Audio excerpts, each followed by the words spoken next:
दुर्बुद्धी ते मना कादान उपजो नारायणा आता मुझैसे करी तुझे पाय चित्ती धरी उपजला भाव तुमची कृपे किंवा तुझे कृपे सिद्धे जावो आता मुझैसे करी तुझे पाय चित्ती धरी हरी तुका आता तुका आता लाभना ह्या परता आता मग जैसे करी तुझे पाय चित्ती धरी विठाला विठाला विठाला विठाला विठाला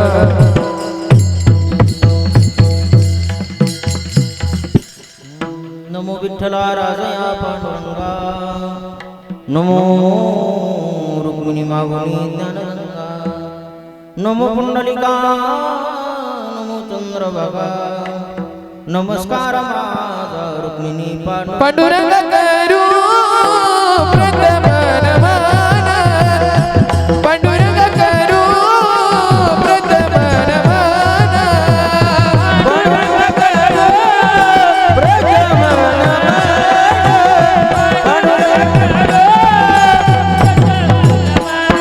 हे पांडुरंग करू प्रथम नमन पांडुरंग करू प्रथम नमन पांडुरंग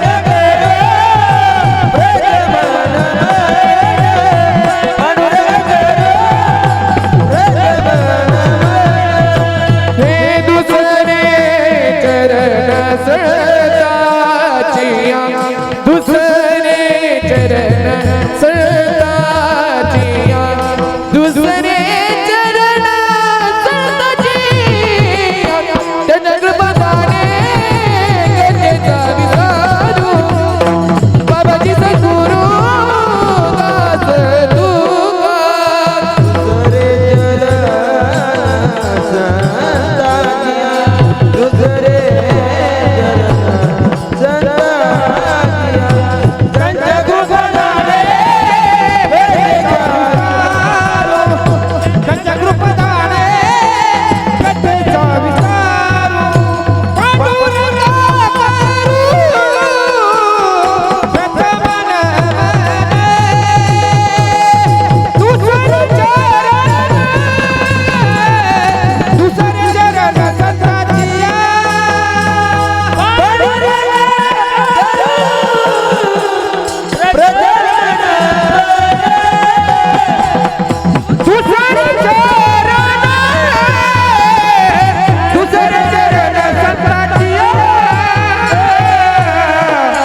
तुका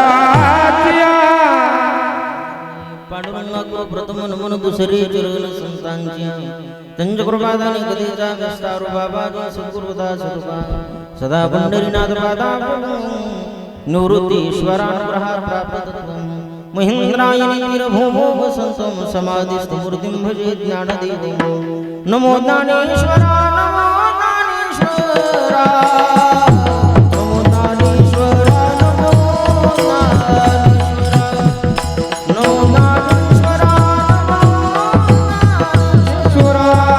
नमो ज्ञानेश्वरा नमो ज्ञानेश्वरा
चराचरी काय माझी वाणी संतांसी रंजवू चित्ता शकुल्या दयांचे गिरिया स्मरण होय सकल विद्यांचे अधिकरण तेज बंधू श्री चरण श्री करून चैते नमस्कार अतुलित बलधामं हिमशैलापदेहं धनुजवन कृशानं ज्ञानी नामाग्रगण्यं सकल गुण निधानरानामधीशं रघुपति प्रिय भक्त माता जातं नमामि नमो नमाज गुरुवर्या सुखमूर्ती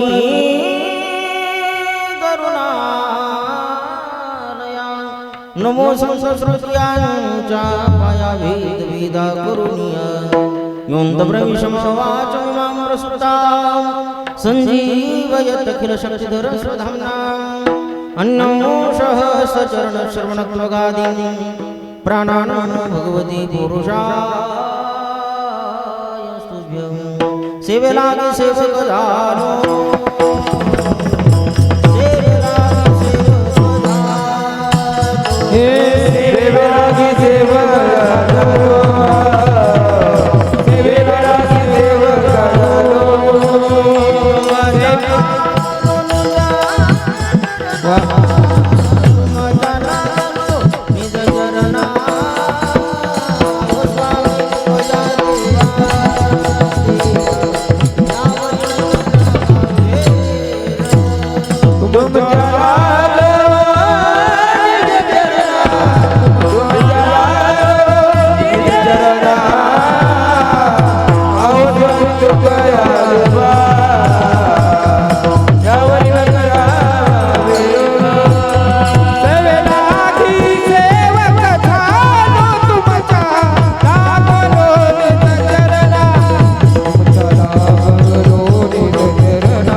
अहो स्वामी तुमया देवा यावरी न करावा वीर नमो सद्गुरु तुमया ज्ञानदीपा नमो सद्गुरु सच्चिदानंद रूपा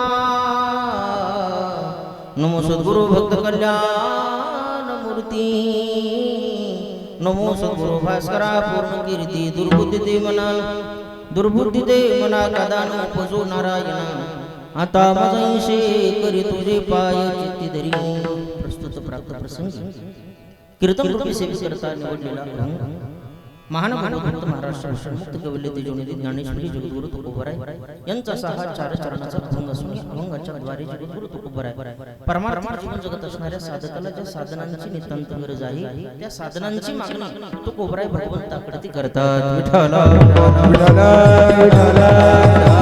विठ्ठला थोडासा परिहार देणं गरजेचं तो म्हणजे आपल्या श्री क्षेत्र अजोती या ठिकाणी चालत असलेला हा भगवान श्री भैरवनाथाच्या यात्रेच्या उत्सवाच्या निमित्तानं भव्य दिव्य स्वरूपाचा खंडहरिणाम संग्रह तथा शिवलीला ग्रंथाचा अमृत पारायण सोहळा या सोहळ्याला जगन्नित्य भगवान परमात्म्याची कृपा अनेक संत महात्म्यांचे आशीर्वाद समस्त ग्रामस्थ मंडळ अजोतीकर यांचा अथक असं परिश्रम पंचक्रोशीतील भाविक भक्तांच्या भव्य उपस्थितीमध्ये चालत असलेला हा सोहळा व्यासपीठ चालक श्री हरिभक्तपरायण मोहन महाराज वाघ आणि या सप्ताहातील आजची उपांत्य कीर्तनाची सेवा 7व्या दिवसाची जागराची कीर्तनाची सेवा माझ्या सद्भाग्याने ज्यांनी माझ्या कीर्ती सोपवली असे माझे परमस्नेही परमादरणीय परमार्थप्रेमी सर्वांची सुपरिचित आदरणीय आमचे परमस्नेही रामेश्वर भाऊजी पवार पडस्तरकर यांच्या माध्यमातून गेल्या वेळेस एकदा काल्याचं कीर्तन करण्याची संधी त्यांनी भाऊनेच दिली आणि याही वर्षी या ठिकाणी जागराचं कीर्तनाचं निमंत्रण भाऊंनी दिलं आणि आजच्या या कीर्तन सेवेचं सौजन्य ज्यांनी स्वीकारलेलं आहे आज रात्रीचं ज्यांनी अन्नदानाची पंगती घेतलेली आहे आणि आजचं कीर्तनाचं सुद्धा सौजन्य ज्या परिवारानं स्वीकारलेलं आहे अशी सर्वांची सुपरिचित परिचित आपल्याच गावचे भूमिपुत्र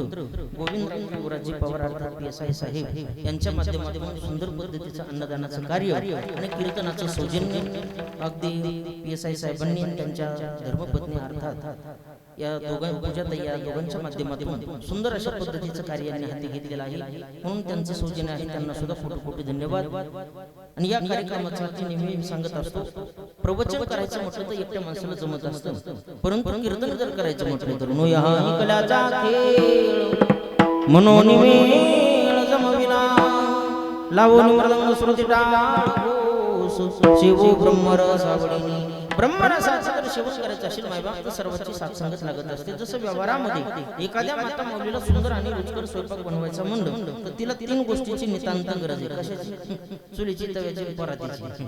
नाही महाराज उदक अग्नी धान्य झाल्या पाक एका विन एक कामा नाही. अग्नी लागतं, धान्य लागतं आणि पाणी लागतं. जसं या गोष्टी एकत्रित आल्याच्या नंतर माता माऊली सुंदर आणि रुचकर स्वयंपाक बनवते तद्वत त्या न्यायाप्रमाणे प्रवचन करायचं म्हटलं तर एकटं प्रवचन करायला जमतं पण कीर्तनासाठी सुंदर पद्धतीचे गायक लागतात, सुंदर पद्धतीचे वादक लागतात, सुंदर पद्धतीचं साऊंड सिस्टम लागतं. त्याचं समीकरण असं आहे जे कीर्तनकाराच्या पोटात असतं ते गायक लोकांच्या ओटात असतं आणि जे गायक लोकांच्या ओटात असतं ते मृदंगाचार्याच्या फक्त बोटात असतं आणि हे तिन्हीला एकत्रित आणण्याचं सामर्थ्य सध्याच्या काळात फक्त नोटात असतं. म्हणून PSI साहेब पुढे गेले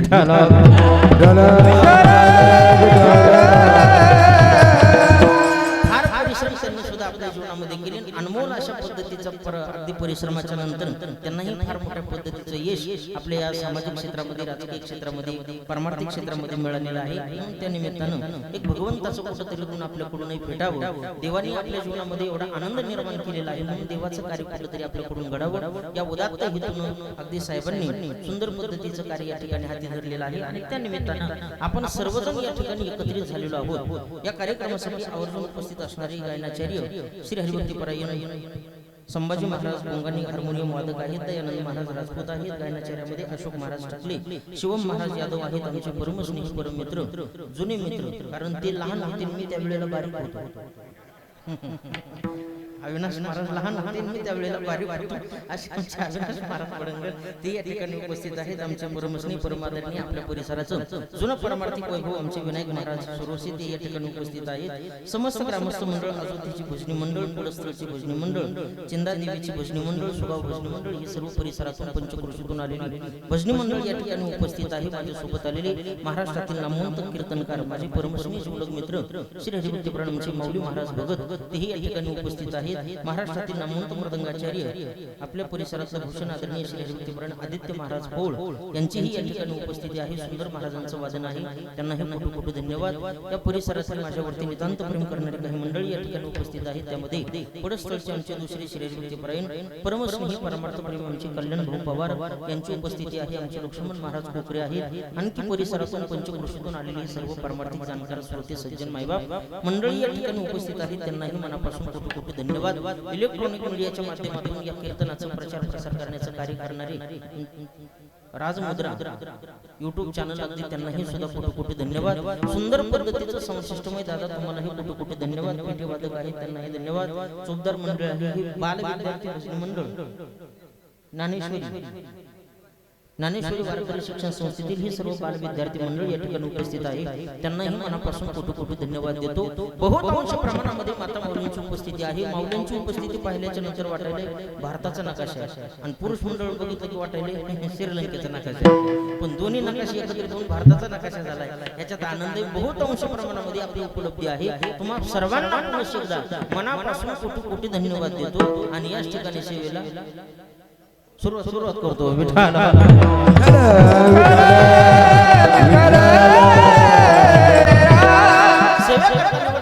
जगद्गुरु तुकोबारायांचं आहे. नाथचं कीर्तन हे मागणी प्रकरणातलं आहे. वारकरी संप्रदायाच्या गणनेनुसार 3 दिवसाचे कीर्तनकार हे नियमाने बांधलेले असतात, दाव्यानं नाही. नियम कोणता आहे? पहिल्या दिवशी कीर्तन म्हणलं की नामाचं महत्त्व प्रतिपादन करावं लागत असतं. ज्या गावाचं कीर्तन म्हणलं की देवाकडे मागणी मागावी लागत असते आणि काल्याचं कीर्तन म्हणलं की कालाच करावा लागतो, कालवा करून जमत नाही. म्हणून वारकरी संप्रदायाच्या गणनेनुसार आजचंही आपलं जागराचं कीर्तन आहे, मागणी प्रकरणातलं कीर्तन आहे. त्या निमित्तानं निवडलेला अभंग जगद्गुरु तुकोबारायांचा आहे आणि मागणी प्रकरणातला आहे. बसलेली परमार्थातील जुनी तज्ञ जाणकार मंडळी शंका घेतील महाराज, ज्या तुकोबरायांच्या जीवनाकडे आपण दृष्टिक्षेप टाकला तो तुकोबरायांचं जीवन मागणाऱ्या लोकांचा धिक्कार करण्यामध्ये गेलेला आहे. भिक्षा पात्र अवलंबनी जोडोजिने लाजी रवानी 80 नारायणी उपेक्षिते सर्वदा. जो जीवनामध्ये कोणाकडे काही मागतो त्याच्या जीवनाची उपेक्षा करणारे तुकोबराय म्हणण्यापेक्षा तुका म्हणे करी ब्रह्मांड ठेंगणे आणि हात पसरी जिने धिग त्याचे. जो जीवनामध्ये हात पसरतो त्या भगवंताच्या सुद्धा जीवनाला धिक्कार करण्याचं पात्र, धिक्कार करण्याची ताकद ज्या तुकोबरायांच्या जीवनामध्ये आहे ते तुकोबराय आज देवाकडे मागतात. हे कसं शक्य? कारण मागणाऱ्या लोकांची उपेक्षा करणारे तुकोबराय आजच्या अभंगात अपेक्षा करतात. हे कसं शक्य? त्याचं उत्तर असं आहे मायबाप, कारण जगद्गुरु तुकोबरायांचं गाथा प्रकरण जर आपण उघडून बघितलं तर जवळजवळ 100 ते 125 अभंग तुकोबरायांच्या गाथ्यामध्ये मागणी प्रकरणातले सापडतात. किती? 100 ते 125 अभंग. मग 125 अभंगामध्ये मागणी मागणारे तुकोबराय आज मागू नये म्हणून तुम्ही आम्हाला उपदेश करतात. याचं उत्तर काय? त्याचं उत्तर फक्त एकच आहे मायबाप, संत महात्मे सुद्धा देवाकडे मागतात आणि तुम्ही आम्ही सुद्धा देवाकडे मागतो. पण संतांच्या मागणीतला फरक वेगळा आणि तुमच्या आमच्या मागणीतला फरक वेगळा. कल्पना करा, तुमच्या माझ्यासारख्या संसारिक जीवाला यदा कदाचित भगवान परमात्मा प्रसन्न झाले, प्रसन्न तर देव होणारच नाही आपल्याला, ही काळ्या दगडावरची पांढरी रेघ. पण हुकून चुकून जर प्रसन्न झाला आणि वरवरही भक्ता मी तुला प्रसन्न काय पाहिजे ते माग म्हटल्या बरोबर मागून मागून संसारिक जीव देवाकडे काय मागू शकतो? वाढावे संतान गृहे भावे धनधान किंवा ल्यावे खावे बरे असावे सदैव हेची करी हाव संसारी. देवा माझ्या जीवनामध्ये मला लिहायला चांगला असावं, खायला चांगला असावं, प्यायला चांगला असावं, माझा संसाराचा वेल मांडवावरती जावा, त्या वेलाचं ओझं मांडवाला व्हावा आणि मांडव मोडून माझ्या इथपर्यंत संसारिक जीवाचं मागणे महाराज. बरोबर आहे का नाही? पण तोच भगवान परमात्मा यदा कदाचित भगवत भक्ताला प्रसन्न झाला तर भगवत भक्ताच्या जीवनामध्ये बाकी काही नाही. मागणी ते मागू देवा करू भक्ती त्याची सेवा काय बोली तया पासी रिद्धी सिद्धी ज्याच्या दासी. ज्या भगवान परमात्म्याच्या रिद्धी सिद्धी दासी आहेत अशा भगवंताकडे आम्ही मागू म्हणून संत महात्मे बोलतात. म्हणून संत महात्मे देव जर प्रसन्न झाला तर देवाकडे देवच मागतात आणि तुम्हा आम्हाला जर देव प्रसन्न झाला तर आपण देवाचं मागतो. हा तुमच्या आमच्या मागणीतला फरक आणि संतांच्या मागणीतला फरक आहे. बसलेले काही शुद्ध मंडळी आणखी शंका घेतील महाराज, देवाचं मागणं आणि देवाचं मागणं यातला काय फरक आहे? कल्पना करा, 2 मिनिटांमध्ये तुम्हाला कथा भाग सांगतो. कुरुक्षेत्राच्या ठिकाणी महाभारत युद्ध चालू होतं आणि त्या युद्धामध्ये मदतीची अपेक्षा पाहिजे म्हणून दुर्योधन भगवान परमात्म्याकडे आलते आणि देवाच्या डोक्याजवळ बसले. पाठीमागून अर्जुन आणि देवाच्या पायाजवळ बसले. आता आपसूक लक्ष देवाचं कोणाकडे जाईल? अर्जुनाकडे, पायाकडे लक्ष जाईल ना. सहज अर्जुनाकडे लक्ष गेलं आणि भगवंताने शब्द उच्चारला, अर्जुना जे हरी कधी आला, चहा घेतलं का, पाणी घेतलं का? चौकशी करायला सुरुवात केल्याबरोबर दुर्योधनाच्या तळपायच्या मस्तकाला गेली आणि दुर्योधन सांगायला लागला, देवा तुला सुद्धा तुझ्याच पार्टीचे लोक कळत का रे? असं आपतो. भगवंताने सांगितलं, निवडणुकीच्या तोंडाला काय माझा अपप्रचार करू नको, मला तूही तेवढाच आहे आणि अर्जुनही तेवढाच प्रिय आहे. नाही देवा, जर अर्जुन तेवढाच प्रिय मीही तेवढा प्रिय असतो तर पहिला जे हरी तुम्हाला घातला असता. भगवंताने सांगितलं, दुर्योधना तू आलास माझ्या डोक्याजवळ बसलास, माझ्या का पाठीला डोळीत का? नाही तरी माय बाप, भक्ताची खरी जागा ही देवाच्या पायाजवळ असते. नव्हे जो देवाच्या पायाजवळ राहतो त्याच्याकडेच देवाचं लक्ष जात असतं. जे देवाच्या डोक्यावर बसण्याचा प्रयत्न करतं त्याच्याकडे नसतं.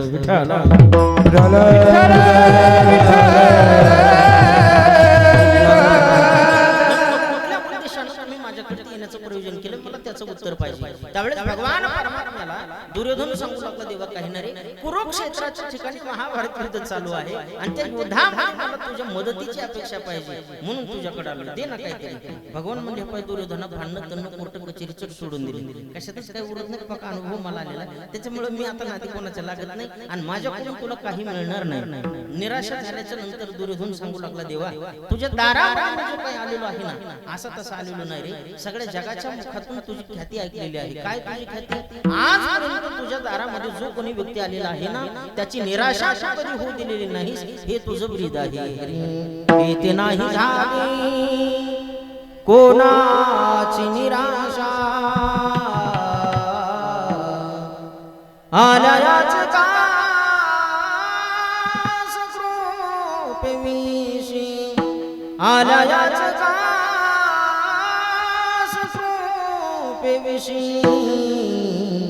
इथे नाही झाली कोणाची निराशा. दादा तुझ्या दारामध्ये आजपर्यंत जो कोणी आला ना त्याची निराशा तू देवा होऊ दिलेली नाही. मला का निराश करतो रे, काहीतरी दे ना. भगवान म्हणले हे पाय दुर्योधना, माझा सर्व चतुरंग सैन्य एका बाजूला, शिवाय एकटा मी एका बाजूला, हातामध्ये शस्त्र घेणार नाही आणि वेळ आली तर हिताच्या दोन गोष्टी सांगितल्याशिवाय राहणार नाही. कोणती वाटणी उचलायची उचल अर्जुना. अर्जुनाचं नाव घेतलं की पुन्हा दुर्योधन तापला. देवा वाटणी करणारा सुद्धा मीच आहे आणि उचलणारा सुद्धा मीच आहे. भगवान म्हणले ठीक आहे, काय पाहिजे तुला, काय ना देवा, तुझं सर्व चतुरंग सैन्य मला पाहिजे. भगवान म्हणले तथास्तु, देऊन टाकला. आणि तसाच चेहरा माझ्या अर्जुनाकडे देवानं वळवला. अर्जुनाच्या चेहऱ्याकडे भगवंतांनी पाहिलं, स्मित हास्य केलं.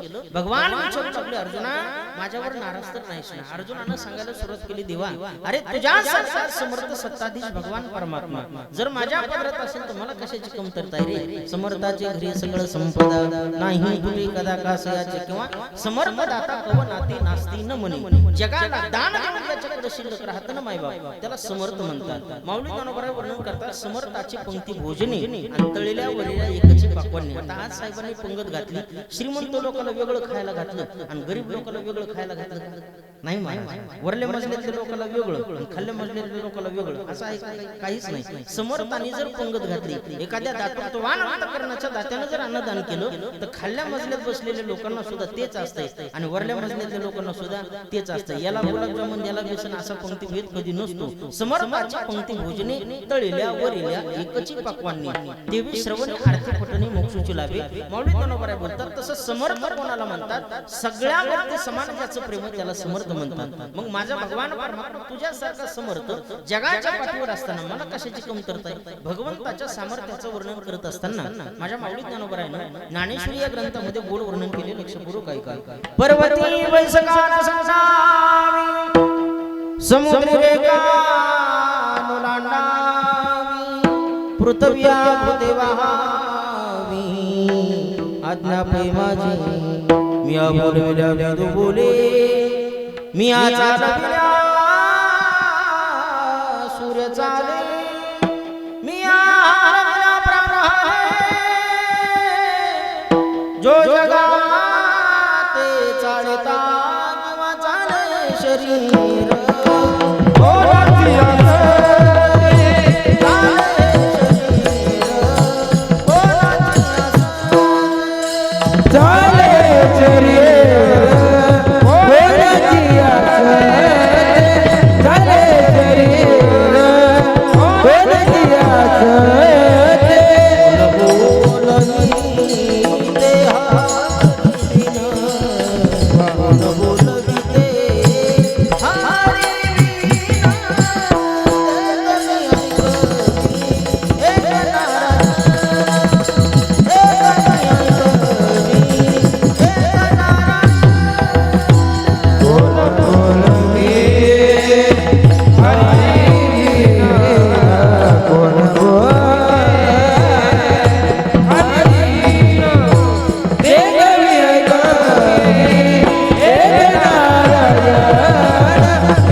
वृक्षाचेही पान खाली ज्याचे सत्ता राहिली अहिता महोकोटी तुझ्या सतीने वेदाशी बोलणी सूर्याशी चालणी तुझ्या बळी ऐसा तो समर्थ ब्रह्मांडाचा धनी देवा तुझ्या समर्थ सत्ताधीश भगवान जगाच्या पाठीवर दुसरा कोणी नाही म्हणून तू मला मिळाला ना तुझ्यातच सगळं आलं. याचा अर्थ असा आहे दुर्योधनानं सुद्धा देवाकडेच मागितलं मायबाप आणि अर्जुनाने सुद्धा देवाकडेच मागितलं पण दुर्योधनानं देवाकडे देवाचं मागितलं म्हणून पदरात पराजय पडला आणि अर्जुनानं देवाकडे देवच मागितला म्हणून पदरात विजय पडला.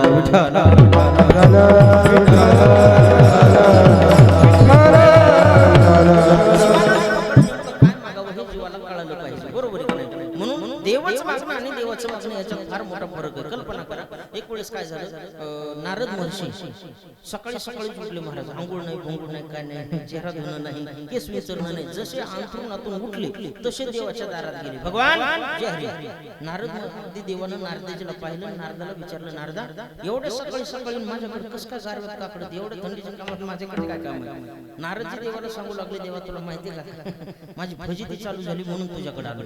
माझी फजिती पाहिलीस का. देव म्हणलं मीच चुकून कमी का ती तुझी बघत बसू माझ्या फजिती पाहिलं माझी मला वेळ नाही तुझी फजिती कुठं बघत बसू नाही ना देवा तुझ्यापेक्षा जरा माझी फजिती काही वेगळी कोण बोलायला नारद म्हणून कोणाला देवाला देव म्हणजे सांगा ना नेमकी कशी फजिती तुमची काय नाही देवा बघ ना आंघोळ करायला पाणी तापवायचं म्हणलं तर माझी मलाच तापवावं लागायला देव म्हणले बरं पुढं काय नाही देवा भूक जर लागली ना माझी मलाच हाताने नाश्ता करून खावा लागायला बरं पुढं काय नाही देवा पाठी इतकी मुळ झाली मुळ सुद्धा काढायला कोणी नाही रे देव म्हणले मग पुढं नेमकं काय अरे देवा मी कथा सांगायला लोक काय म्हणले यंदाच्या वैशाखात जरा माझ्याकडे बघ ना माझ्याकडे लक्ष ठेवून देव म्हणले वैशाखाचं लक्ष ठेवून कोणाच्या पार्टी कोण उभा राहिला नारद म्हणले पार्टी फिरली तसलं काहीच नाही बाबा देव म्हणू लागले उभा राहिलेलाच माणूस म्हणत असतो लक्ष ठेवू लक्ष ठेवा लक्ष ठेवा मग तू लक्ष ठेवा असं का म्हणतो नारद म्हणू लागले देवा मी लक्ष ठेवा तुम्हाला जरूर म्हणलो पण लक्ष ठेवा म्हणलेलं वाक्य तुम्ही लक्ष ठेवून ऐकलं नाही हे ज्याने लक्ष ठेवून ऐकलं त्याच्यात लक्षात येईल कोणाच्या लक्षात येणार आहे का म्हणून बरोबर आहे ना नारद म्हणू लागले देवा मी लक्ष ठेवा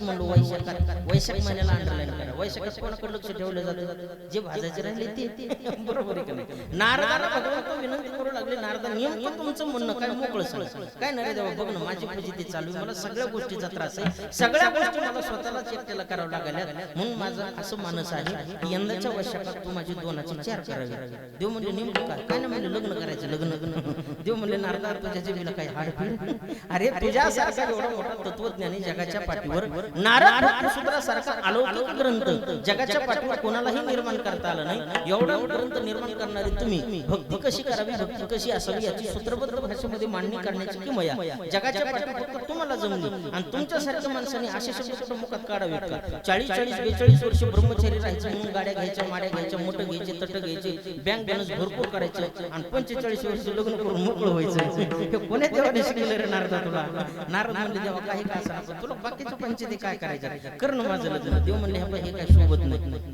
कशापासून लग्न करायचं नारद म्हणले काळ्या तुला 16,108 जमले आणि मी एकच काढतो तुझ्या पोटात दुखायला लागलं का देव म्हणले नारदा माझ्या पोटात दुखण्याचा काही प्रश्न नाही मला कुठून आणून द्यायचं नाही पण लग्न करणं ह्यात शोभा देत नाही आतापर्यंत तुम्ही ब्रह्मचारी जीवन जगलं इथून पुढे तसंच काढा असं चांगलं नाही देवा काही नाही झालं लग्न करायचं म्हणजे करायचं देव म्हणले ठीक आहे चल मुलगी बघायला नारद म्हणले मुलगी बघायला नको रे बाबा देव म्हणले शबाश लग्न तर करायचं म्हणतात आणि मुलगी तर बघायची नाही म्हणतात असं कसं शिकवून नारद म्हणले देवा ह्या सगळ्या परिसरामध्ये ह्या पंचकृषीमध्ये नारद सूत्रावर प्रवचन करत फिरलेला महाराज आणि उघड न जाणू एखाद्या ओळखीच्याच माणसाच्या घरात तुम्ही मला मुलगी बघायला नेलं आणि त्या जर माणसाने ओळखीलं तर भक्ती सूत्रावर प्रवचन करणारा महाराज येऊच यायचं माझ्यासारखं एका कीर्तन करायचं व्हायचं नाही त्याच्यामुळे देवा मला तुझ्यासोबत काय मुलगी बघायला नको देव म्हणले मग लग्न तर करायचं म्हणतात नारदा मुलगी तर बघायची नाही म्हणतात नेमकं लग्न तुमचं व्हायचं कसं नारद म्हणले देवा काय नाही मला वाटतं आपत करून टाका देव म्हणले नारदा आपत म्हणजे काय नारद म्हणले देवा आपल्यातली आपलं देव म्हणले मोकळं सांगणं नेमकं आपल्यातली आपलं म्हणजे तरी नेमकं काय नारद म्हणले देवा तुला 16,108 बायका बरोबर आहे का नाही देव म्हणले हो मग इतकंच काय लोणचं घालीतोस का काय देखील त्याच्या कधी मला देव म्हणले शबास माझा उन्हाळा करतो काय आलो 16,108 बायका मला मिळाल्या तर माझ्या प्रारब्धानं मिळाल्या माझ्या बाजूला तुला काय व्हावं नाही देवा पण तुला तरी इतकंच काय करायचं देखील त्याच्या कधी मला लई नारदाने आग्रह केल्याबरोबर देवाने विचार केला नारदाची पहिली भरून आली म्हणली आदली रिकामी करणं आपलंच काम आहे नारदाला सांगितलं देवा नारदा ठीक आहे म्हणले माझी तुम्हाला पाहिजे ना देतो म्हणले पण वर मग एक ज्याच्या पाशी मी नसेल ती घेऊन जा एवढे नारद खुश झाले महाराज नारायण नारायण नावाचा जपच चालू केला वा म्हणले काय आनंद झाला 16,108 बायका भगवान श्रीकृष्ण परमात्म्याला म्हणले एवढं बायको जवळ कुठं देव असतो का काय म्हणले जी पसंत पडून ती लगेच 2 मिनिटात निघून घेऊन जातो म्हणले पळतच नारद गेले महाराज पहिलं घर घर मित्रविंद्या बिचारी स्वयंपाक करत होती हातामध्ये लाटणं होतं पोळ्या लाटायचं काम चालू असताना नारद दारामध्ये गेले आणि मित्रविंद्याला हाक मारले मित्रविंद्या बाहेर ये मित्रविंद्या बाहेर येऊन पाहतात तर नारदाला पाहिलं नारदा का हो एवढे सकाळी सकाळी घाई गडबडीनं कसं काय माझ्याकडे आला काय नाही म्हणले आता इथून पुढे तुम्ही आम्हाला नामी तुम्हाला नारदांनी तसं बोललं बरोबर मित्रविंद्या म्हणले हातात काय नारदा पाहिलं का लाटणं फेकूनच मारित असते तोंड सांभाळून बोला सकाळी सकाळच्या रामप्रवरामध्ये कुठली भाषा आणली तुम्ही आम्हाला नामी तुम्हाला नाही नारद म्हणले खरंच येते आता इथून पुढे तुम्ही आम्हाला आम्ही तुम्हाला नारद म्हणले परत ते बाकीचं जाऊ द्या पहिलं देव घरात आहे का सांगा मित्रविंद्या म्हणले हो आता झोपून उठले नारद म्हणले बाप्पा पहिल्याच घासाला खडा निघाला हे तर पहिल्याच घासाला निघालं म्हणजे पहिल्या घरामध्ये सापडलं याचा अर्थ दुसऱ्या घरात नसून पुन्हा स्वामीच्या घरामध्ये गेले देव आहे त्या घरात आतून आवाज आला हो देव घरात आहे आताच देव आंघोळीला गेले नारद म्हणले इथं बी आहे का तिसऱ्या घरामध्ये गेले देव आहेत त्या घरात आतून आवाज आला हो देव घरात आहे देव घरात आहे आणि देव घरातच आहे आले कायच्या लक्षात कायच्या येईन काला नारद भगवंताची पत्नी सांगू लागली देव घरात आहे आणि देव घरात आहे याचा अर्थ देवाचं स्नान झाले आणि देव घरामध्ये देव पूजा करतात नारदानं मनामध्ये विचार केला सगळं विश्व या बाबाची पूजा करते, हे नेमकं कोणाची पूजा करत असेल. पळतच मधामध्ये गेले तर द्वादश भक्ताची यादी नारदाला समोर दिसली. दुसऱ्या नंबरला नारद महर्षीच्या फोटोची पूजा भगवान परमात्मा करत होती. हरी प्रल्हाद नारद पराशर पुंडरीक व्यास अंबरीश शौनक विश्वदालभ्याम रुक्मांगद अर्जुन वसिष्ठादिवाम पुण्यानिमाम परम भागवताम स्मरामि. या द्वादश भक्ताची यादी नारदानं पाहिली आणि 2 नंबरला स्वतःचा फोटो आणि त्याची पूजा भगवंत करत असताना पाहिले. नारदानं विचार केला, रे काय माझ्या मनात देवाविषयी भावना आहेत आणि देवाच्या मनात माझ्याविषयी कुठल्या भावना आहेत. पण माझं नाव नारद आहे म्हणले. धरलेलं काम जो करीत नाही रद्द, त्याचं नाव नारद. आपण रद्द करायचं नाही म्हणलं, धरलेलं काम कडीलाच लावायचं. पुन्हा पुन्हा चौथ्या घरामध्ये गेले, देव आहेत का घरात. आतून आवाज आला, हो देव घरात आहेत. देवाची पूजा संपली आणि आता देव नाश्ता करायला लागले. देवाने आतून आवाज दिला, नारदा या नालीकडे कर ना थोडा नाश्ता. नारद म्हणला, काळ्या पळता पळता कष्ट ढिला झाला म्हणून तुला नाश्ता आठवतो का रे. तुझं वेळ म्हणलं, मला नको तुला नाश्ता. 6 घरामध्ये गेले, देव आहेत का घरात. आतून आवाज आला, हो देव घरात आहेत. आयबीएन लोकमतचं चॅनल लावलं आणि कोण्या भक्ताचं काय चाललंय लाईव्ह बघायला लागले. नारद म्हणजे जर ह्या बेटानं सीसीटीव्ही कॅमेरा बसून घेतलेला असला आणि मी जर ही पळापळीची फजिती 30-40 सेकंदाची व्हिडिओ काढला आणि जर एखाद्या मोठ्या व्हॉट्सअप ग्रुपला व्हायरल केला, माझ्यासारखं वाटलं एकाच व्हायचं नाही. नारद म्हणजे याच्या नादी लागण्यातच नाही, काही मजा नाही. प्रत्येक घरामध्ये सापडतो. याचा अर्थ 100% बोगदा केला की काय देवाचा. अरे मला सुद्धा नारद महर्षी म्हणते त्रिकाल गमन करतो, पाताळामध्ये असतो, मृत्यू लोकामध्ये असतो, स्वर्ग लोकामध्ये असतो. कधी कुठे कोणाची कोणाला मेळ लागत नाही. एवढ्या तातडीनं त्रिलोकामध्ये गमन करणारा मी आणि माझ्यासारखं त्रिकाल करणारा नारदाला फसवतो का काय. बघतोच देवा तुझ्याकडे. म्हणून नारदाना आचोपाचा खावला मारा. आचोपाचा कळतो नाही सोपा हो आचरण हो आचोपाचा खावला. बाया मागे सारल्या. ब्रह्मविमान नारदानं कमरेला बांधली आणि जी 50-55 घरं मरी सोडली. महाराज डायरेक्ट 56व्या घरामध्ये प्रवेश केला. धापा टाकत नारद महर्षी विचारू लागले, देव आहेत का घरात, देव आहेत का घरात. हातून आवाज आला, घरातच आहेत. नारद म्हणले, मेलू गोड्या सगळ्या घरात सापडतंय. हे काय आता कोट्या घरामध्ये आहे, प्रत्येक घरामध्ये सापडतं. याचा अर्थ प्रत्येकापाशी भगवंत आहे. आता माझं काही लग्न होत नाही, मला काय बायको मिळत नाही आणि असं एकट्याने जगण्यात काय मजा राहिली नाही. त्याच्यापेक्षा आपला जीव दिलेला बरा. म्हणून नारद महर्षीनं स्वतःच्या देहत्यागाच्या इच्छेनं एका अरण्यामध्ये प्रवेश केला आणि त्या अरण्यामध्ये एक असं सरोवर होतं मायबाप. त्या सरोवराला शाप होता, जो कोणी पुरुष याच्यामध्ये स्नान करेल त्याला स्त्रीत्व प्रदान होईल आणि जी स्त्री स्नान करेल त्याला पुरुषत्व प्रदान होईल. नारद पुरुषत्वाच्या देहानं आत्महत्येच्या विचारानं त्या सरोवरावर उडी टाकली. पण योग अयोग असा मायबाप 5 मिनिटांमध्ये त्या नारदाची नारदी झाली. आणि नारदी झाल्याबरोबर बाहेर येऊन पाहतात सगळं अंग बदललेलं, अवयव बदललेले, अलंकार बदललेले, वस्त्र आभूषण बदललेले, डोक्यावरती हात लावला, जटाचा अगदी जटासंभार होता, बुचडा तयार झाला. नारदानी कानाकडे बघितलं, ट्रिपल झुंबर झाले, कुंडल निघून गेली. कुणी झुंबर आणून दिले मला माहिती नाही. नारदानी पुन्हा गळ्याकडे बघितलं, महाराज माळ गेली, बोरमाळ आली, नेकलेस आला, बुटहार आला. बुटहार नसतो वाटतं, चप्पल हार, पट्टा साईज गंटल, मिनी साईज गंटल, बरेचसे काही अगदी या ठिकाणी अलंकाराचे प्रकार आहेत महाराज. अजून एक ते बारीक बारीक ज्वारी सारखं मनाचे गळा भरून येते. काय नाव हा म्हणलं कोणतरी ठुशी मळ्या खाली पाकर निघाल ठुशी मला मिळ नव्हतं बघा त्या ठुशीचा बरेच दिवस. पण जेव्हा मी 2 पाकिट त्याच्यात गेले तेव्हा मिळ लागला, ह्याला ठुशी म्हणतात म्हणून.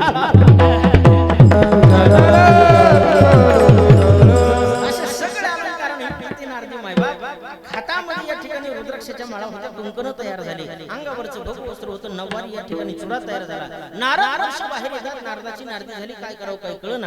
आणि त्या अरण्यामधून एक पारधी असा चाललेला होता. पारध्याच्या खांद्यावर झोळी होती आणि त्या झोळीमध्ये गाता होतं, भागवत होतं, ज्ञानेश्वरी होती. पारध्याच्या झोळी गाता भागवत ज्ञानेश्वरी असतं होई.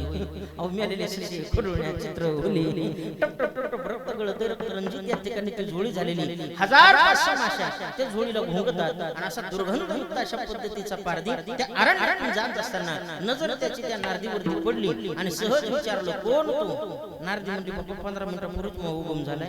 मग मला मिळ लागला, मी कोणी कुठून आली कशी आली, मला काय विचारतो तू कोणती. नाही म्हणा, मग एवढ्या मोठ्या अरण्यामध्ये एकट्यात तरुण स्त्रीने राहण्यापेक्षा चल माझ्यासोबत लग्न कर, सुखानं संसार करू. नारदी म्हणली, बरे का ताई, आंधळीच्या वर्तन घरीच्या घरात नटलेला दार 15 मिनिटापूर्वी मला बायको पाहिजे होती म्हणून दारोदार मी देवाच्या दारात फिरत होतो आणि 15 मिनिटात आता तूच मला बायको म्हणून म्हणलं ना, घ्यायचा धंदा जमणार नाही बाबा, नाही जमणार. पायामध्ये बूट 8 नंबरचा मार खाल्ल्याशिवाय राहणार नाही. महाराजचे भेन भूत पळू दे. महाराज नारदी म्हणले मी तर बाई आहे आणि उगाच जर यानं महाराज सुरुवात केली तर एवढ्या अरण्यामध्ये मला सोडवण्यासाठी सुद्धा कोणी नाही. म्हणून नारदानं नारदीनं मारण्याच्या भीतीनं त्या पारद्यासोबत लग्न केलं.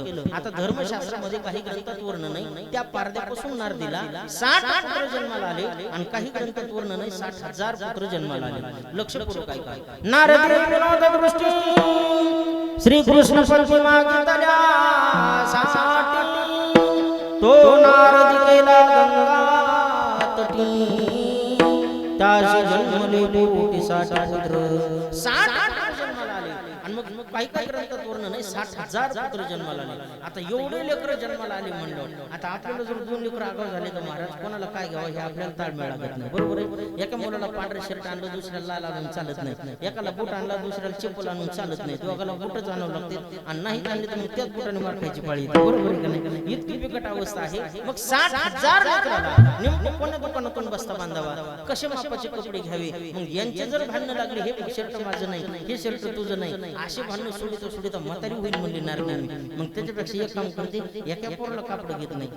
60,000 लेकर मोकळ्याला मोकळी तुले नारदीनं एका लेकराच्या बोटभर कापड नाही मारत. बरं आज लेकर ते काय आपल्या महाराज लोकांच्या लेकरासारखे थोडे उठलं की आई मला गाथा दे, आई मला भागवत दे, आई मला ज्ञानेश्वरी दे. हा हा पारदेचे लेकर महाराज ते उठलं की आयो आयो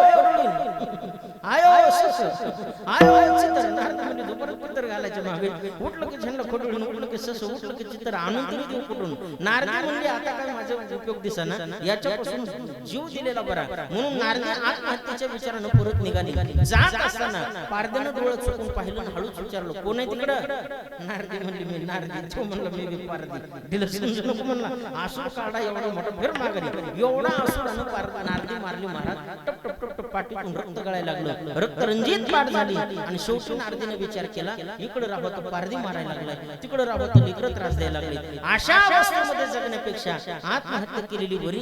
आता काही जीवन जगण्यात अर्थ नाही. ज्या सरोवराला माझं जीवन उद्ध्वस्त केलं त्या सरोवराला जाऊन माझा देह समर्पित करते. म्हणून नारदीनं परत पारद्याचा डोळा चुकवला, परत त्या सरोवरामध्ये आली आणि उडी टाकली मायवा. पण आता योग असा, आता स्त्रीत्वाच्या देहानं उडी टाकल्यामुळे परत नारदीची नारद झाली आणि नारद तयार झाल्याबरोबर महाराज नारदांची एक्सप्रेस गाडी धरली.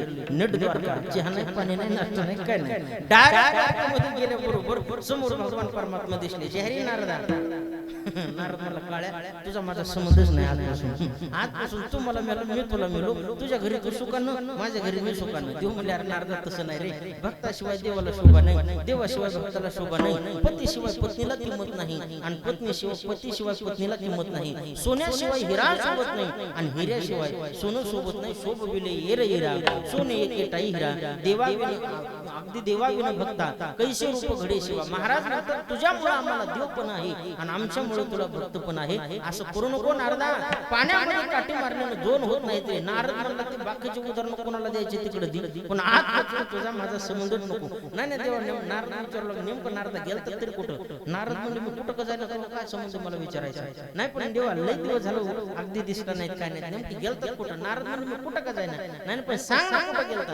नारद म्हणले देवा लय जागरण करायला लागलास ना तर ऐक इंदापूरच्या जवळ थोडंसं आजोती नावाचं गाव आहे म्हणली आणि त्या आजोती गावाला भव्य दिव्य स्वरूपाचा सप्ता वारकरी मंडळ या ठिकाणी ग्रामस्थ मंडळ करतात. म्हणून मी त्या सप्ताला गाजला म्हणून सप्ता बघायला गेलो. वा वा वा म्हणजे क्या बात आहे. माझा नारद सप्ते फिरायला लागला म्हणून देवानं पाठीवर थाप मारली.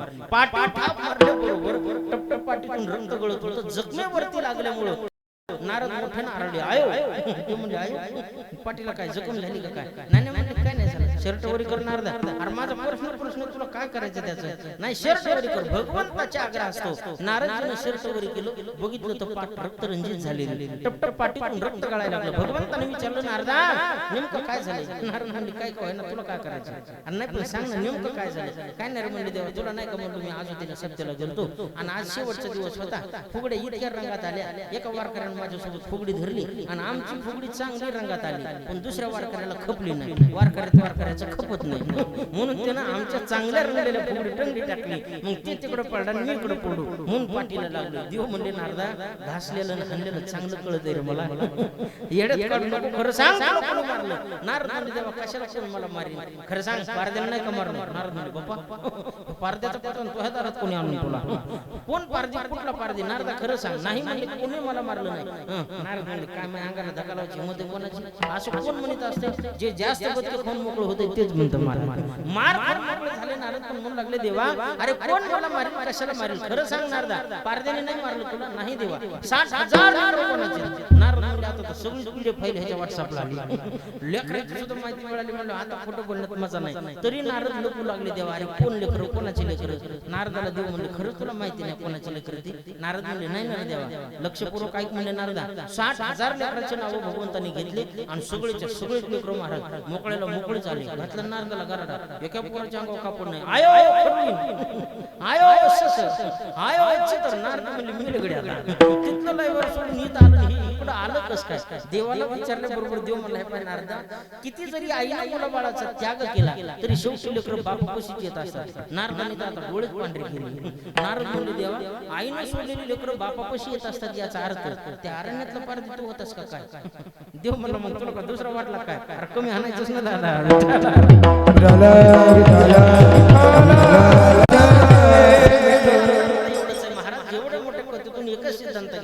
एवढ्या मोठ्या तत्ववेत्या नारद महर्षीनं देवाकडे मागितलं पण देवाचं मागितलं पत्नी मागितली म्हणून पदरामध्ये दुःख पडलं म्हणून जीवनामध्ये नेमका देव प्रसन्न झाल्यानंतर जीवानं देवाकडे काय मागावं याचं मागणं संत मात्र तुम्हाला मागून दाखवतात 4 प्रकारचे वर्ग समाजामध्ये नांदतात मायबाप पहिला वर्ग असा सेवा नाही मागत नाही दुसरा वर्ग असा जेवढी सेवा तितकंच मागतो तिसरा वर्ग असा सेवा कमी मागतो जास्त आणि चौथा वर्ग असा आहे जीवनभर सेवा करतो मागत मात्र काहीच नाही त्यांना संत म्हणत जावं लक्षपूर्वक का पहिला वर्ग सेवा नाही मागत नाही कोणाच्या घरी कामाला जायचं नाही आणि मी केलेल्या कामाचा पगार द्या असंही कोणाला म्हणायचं नाही समजून अशा भाषेत सांगू का कोणाची प्यायची नाही आणि कोणाला हे तवाच देण्यात येते कोणाची प्यायची नग आणि कोणाला पाजायची नग पहिला मुद्दा दुसरा वर्ग जेवढी सेवा तितकंच मागणं जितक्या दिवस काम केलं तितक्या दिवसाचा कामाचा पगार मागणं तिसरा वर्ग सेवा कमी मागतो जास्त त्याच्यात तुमचा आमचा नंबर आहे महाराज जरा बारकाव्यानं निरीक्षण करा आपण भगवान सत्यनारायणाची पूजा करतो इमानदारीने सांगा बरं किती हजाराचं सामान असतं कशाचं हजार आणि कशाचं हजार महाराज 100 रुपये 11 रुपये सामान असतं काय त्या सामानाची क्वालिटी सांगू का खोट खोबरं कुचक्या खारका किटक्या सुपाऱ्या आणि वास संपलेल्या अगरबत्त्या मांजरीनं पालत केलेलं तेल एवढं क्वालिटीचं सामान आणि तेवढ्या सामानामध्ये आपली मागणी देवाकडे असते अस्माकं सहकुटुंबानां सहपरिवाराणां क्षेम स्थैर्य आयुरारोग्य द्विपदानां चतुष्पदानां सुखप्राप्त्यर्थं पूजायां करिष्यसि देवा म्हणजे 2 पायाचे चांगले ठेव 4 पायाचे चांगले ठेव किती रुपये 11 रुपयात आपल्या घरचा बसलेला आहे सोपी गोष्ट नाही महाराज मला सांगायचं तात्पर्य एवढंच आहे बऱ्याच गावामध्ये भूदेव आहेत ब्राह्मण देव आहेत म्हणून तरी या ठिकाणी माता माऊल्यांना व्रत वैकल्य कळतात कोणतं व्रत कधी आचरण या ठिकाणी प्रारंभ करावा त्याचा विधी कसा कंप्लीट करावा त्याचं या ठिकाणी उद्यापन कसं करावं या सगळ्या गोष्टींचं नियोजन कधी कधी ब्राह्मण देवा गावात असल्यामुळे माता माऊल्यांना कळतात आणि त्या व्रताचं फल मिळेपर्यंत ते व्रत सिद्धीला जातं नाहीतर काय काय गावात देव बाप्पाचा तुटवडा तिथं व्रत कळत नाही तर आणि कडीला जात नाही तर कसा लय गावात देव बाप्पा नसली तर लय अवघड होतो महाराज कसं होतं लक्षपूर्वक आहे का एका गावामध्ये एक देव बाप्पाचं घर आणि एका श्रीमंत माणसाच्या मुलीचं लग्न अचानक ठरलं 5,000 लोकसंख्येचं वराड तिथे येणार होतं आणि वरबाप अगदी या ठिकाणी मुलीचा बाप देवाकडे गेला देवाला विनंती केली देवा काही करा पण माझ्या एक मुलीचं लग्न अचानक ठरलेलं आहे 5,000 लोकसंख्येचं वराड येणार आहे आणि तुम्हाला यावं लागेल आणि तेवढं लग्न लावून द्यावं लागेल देव म्हणजे पाटील काळजी करू नका 100% लग्नाला हजर आहे पण योगायोगाने पहाटे 4 वाजता देवाला फोन आला सासरवाडी आणि त्या फोनवर असं सांगितलं गेलं देवा तुमचे सासरे जाते झाले आता आपलं कुणी गेलं तर चचलं म्हणतात खर्चलं म्हणतात वारलं म्हणतात मेलं म्हणतात गचकलं म्हणतात बऱ्याच भागात बोलण्याच्या पद्धतीत पण त्यांच्या जर कोणी गेलं तर जाते झाले असा शब्द प्रयोग करतात देवाला विचार केला आता नाही जावा तर नाजूक नाते बायकोचा बाप आपला सासरा लग्न कार्य सत्यनारायण मंजून हे तो रोजच चालू म्हणले पण हे काय कार्य पुन्हा होणार नाही आपण गेलेलं बरं म्हणून पाठ 3:30 4 वाजता देवानं एका भाड्याची गाडी बोलवली. कोण्या भाड्याची बोलवली मला माहिती नाही. भाड्याची गाडी घेतली, त्याच्यामध्ये सगळा परिवार घेतला आणि देवबाप्पा सासरवाडीला निघून गेले. इकडे लग्न घटिका भरत आली. 5000 लोकसंख्येचं वराड गावामध्ये दाखल झालं आणि पाटलांना कोणीतरी जाऊन वार्ता सांगितली, पाटील ज्या देवबाप्पाच्या भरोशावरती तुम्ही लग्न काढलं होतं ना, ते देवबाप्पा पहाटे 4:30 वाजता सासरवाडीला निघून गेले. आता तुमच्या लग्नाचं कसं? पाटलाच्या डोक्याला टेन्शन आलं, काय करावं काय कळणार. पण तेवढ्या अवकाशामध्ये एक माणूस जवळ गेला आणि त्याने सांगितलं, दादा काळजी करू नका, आपल्या गावाच्या पलीकडच्या दिशेला हाऊस आहेत ना, तिथे एक शिक्षक आलेले आहेत, ब्राह्मणाचे आहेत, आपण जाऊन त्यांना बोलून आणू. सगळे लोक गेले, म्हणले देवा काही करा, आमचं एवढं कार्य पार पाडून द्या. देवबाप्पा म्हणले, मी जरी जातीनं ब्राह्मण असेल पण पेशानं मात्र शिक्षक आहे, कृपया मला हात जोडून विनंती तुम्हाला, मला त्याच्यातलं काही येत नाही, तुम्ही तिकडे नेऊ नका. नाही म्हणले, तुम्हाला यावंच लागेल आणि एवढं कार्य पार पाडून द्यावंच लागेल. आग्रह केला, उचललं त्या शिक्षकांना आणि लग्न मंडपामध्ये आणून बसवलं. सगळी पूजा पाठ या ठिकाणी मांडल्या गेला आणि देवबाप्पाला विनंती केली, देवा करा पूजेला सुरुवात. देवबाप्पा म्हणले, अरे मला काहीच येत नाही, तुम्ही मला इथं घेऊन आला कशाला, मला काही कळणार नाही यातलं. नाही म्हणलं, तुम्हाला सुरुवातच करावं लागेल, शेवटी तुम्ही ब्राह्मण आहात. आता देवबाप्पा शिक्षकच होते ना, देवाने विचार केला आपल्याला तर काही येत नाही, हे ना तर आणलं बरं, तिथं समजून सांगितलेलं जमलं नाही, इथं समजून सांगू म्हणले, स्वरात लागला तर लागला, मेळ कोणाला नाही लागला तर गेलं सपाटून. म्हणून देवाने सुरुवातच अशी केली बघा, मला काय येतं, मला कशाला आणलं, मला काय येतं, मला कशाला लावड डोळ्याला पाणी, मला काय येतं, मला कशाला आणलं, मला काय येतं, मला कशाला आणलं वाहा गंध, मला काय येतं, मला कशाला आणलं, मला काय येतं, मला कशाला आणलं वाहा खडी साखर. त्यातले 2-3 म्हातारे उठून उभा टाकले. म्हणले, देवा असले म्हणतात आमच्या बापाने सुद्धा ऐकले नाही बाबा. म्हणले, काळ्या केसाचे पांढरे केस झाले पण मला काय येतं, मला कशाला आणलं, हे कुठला मंत्र म्हणले. देव म्हणले, मला बरोबर येत होतं तेवढं सांगितलं, माझा गुन्हा नाही, तुम्ही मला इथं नेऊ नका. नाही म्हणले, देवा तुम्ही ब्राह्मण आहात, पुढचं तुम्हाला काहीतरी म्हणलंच पाहिजे, दुसरे मंत्र म्हणा. देव म्हणले, म्हणाव तरी काय बघ, आता आपल्या पाडे पाटेत म्हणजे आपण शिक्षक आहेत, 30-300 उजळणी पाटे बघू, कडीला लावून सपटली तर सपाटली. देवाने पान पलटीनं पूर्ण सुरुवातच अशी केली, वेगवेगळी 4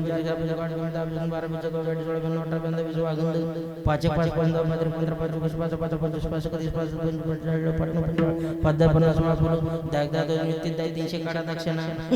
2 म्हातारे म्हणले, वा क्या बात आहे, काय मंत्रोच्चार, काय वाणी, काय स्पष्टता, असले देवबाप्पा आपण कधीच बघितले नाही. देवबाप्पा म्हणले, जमलं, विधानसभेचं घेतली जिंकून, लोकसभेचं घेऊ पुढच्या पुढे पाहून. सगळ्या गोष्टी बरोबर झाल्या महाराज. लग्न घटिका भरत आली, अक्षदा मंडप मध्ये वाटल्या गेल्या. मुलीचे मामा मुलीच्या पाठीमागे उभे राहिले, मुलाचे मामा मुलाच्या पाठीमागे उभे राहिले आणि खाल्ल्या वराडानं बसलेल्या देवबाप्पाला आज्ञा दिली, देवा लग्न घटिका भरत आली, करा सुरुवात. देवानं विचार केला, आले का सगळे? आले, करू का सुरुवात? देवानं मंगल अष्टका म्हणण्याकरता सूर लावला महाराज, पण नेमकं आता मंगल अष्टका म्हणावं कशाचे हेच कळणार. 30-300 उजळणी पाठ होती, सगळी एका धमाक म्हणून टाकली. म्हणले, बरं पाव नेमकं म्हणतो स्वरात बसायची नाही, ताला द्यायची नाही, खरं तरी काय आता ना वेळा झाला. पण शेवटी देवबाप्पा असते, देवा म्हणले आपले काका की पाटे बघू प्रयत्न करून सपाटलं तर सपाटलं. देवाने लग्नाची सुरुवात मंगल अष्टकाला अशी केली. आले का सगळे? आले, करू का सुरुवात?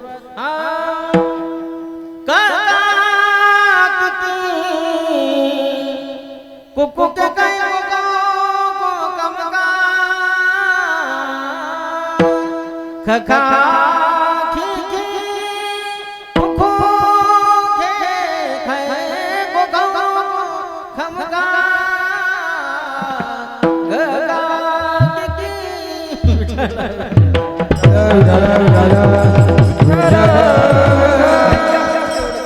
मला एवढं सांगायचं मुद्दा आहे, आपल्या जीवनामध्ये सेवा कमी करतो आणि मागवतो जास्त.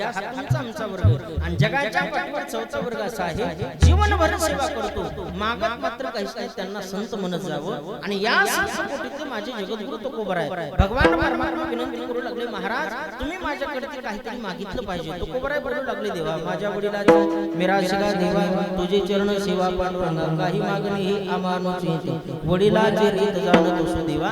वाढपासूनच आमची परंपरा आहे, आम्ही कोणाकडून काही मागत नाही. नाही म्हणजे महाराज काहीतरी तुम्हाला माझ्याकडे मागितलंच पाहिजे. आग्रह केल्याबरोबर तुकोबा देवाला विनंती करत, देवा मनसी काही मागा, हेच दिगा पांडुरंगा, हे देवा हे भगवान हे प्रभू, जर तुला मला काही देण्याची अपेक्षा असेल ना तर माझ्या जीवनामध्ये मला फक्त एकच दे, वाईट बुद्धीचा उगम होऊ देऊ नको. दुर्बुद्धी ते मना, दुर्बुद्धी ते मना, दुर्बुद्धी ते मना, दुर्बुद्धी ते मना, दुर्बुद्धी ते मना, दुर्बुद्धी ते मना, दुर्बुद्धी ते मना,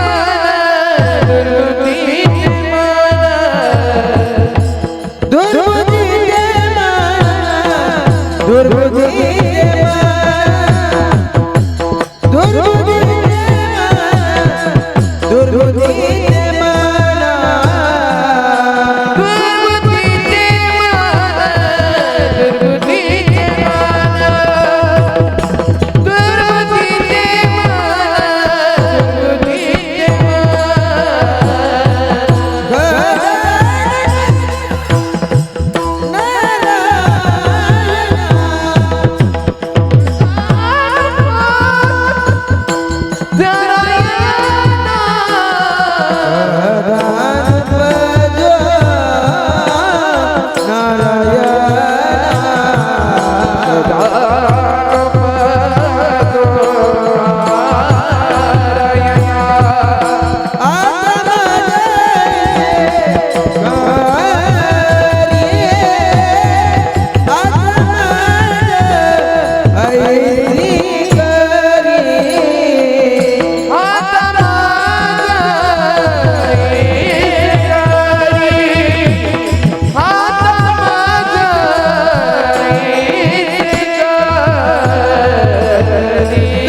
जगत देवाला मागणं मागता देवा दुर्बुद्धी ते मना कदा न उपजो नारायण हे देवा माझ्या जीवनामध्ये मला वाईट बुद्धीचा उगम कधीही होऊ देऊ नका. आता बुद्धीचे नेमके प्रकार किती आहे?